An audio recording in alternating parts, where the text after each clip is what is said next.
In today's video, I'm going to teach you how to open Slack in the app instead of in your browser. If you've ever clicked a Slack link or typed Slack into your address bar and it keeps opening in a browser tab instead of the desktop app, it can be a little frustrating.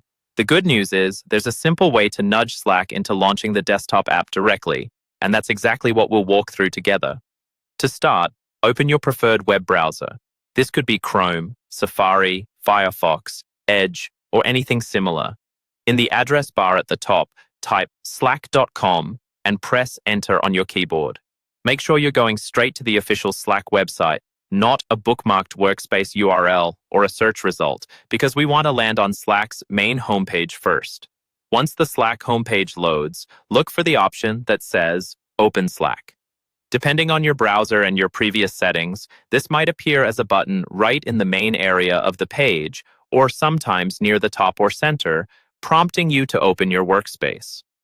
Go ahead and click Open Slack. When you click this, your browser will usually check whether the Slack desktop app is installed on your computer. If it is, you may see a small prompt asking if you want to open this link in Slack. Confirm that you do. This step is important because it helps the operating system and your browser remember that you prefer to use the Slack desktop app for these links. If nothing seems to happen right away, give it a moment. Sometimes the first launch from the web can take a few seconds while your system hands off the request to the app.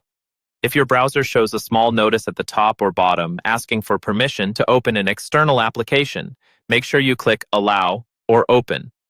After Slack opens successfully in the desktop app, try closing any extra browser tabs that were used in the process. From now on, when you click similar Slack links, your browser is more likely to send them directly to the desktop app instead of keeping you in the browser. And that's all you need to do. By going to slack.com and choosing Open Slack, you effectively force Slack to launch through the app, helping you stay focused and keeping your Slack experience in one dedicated place.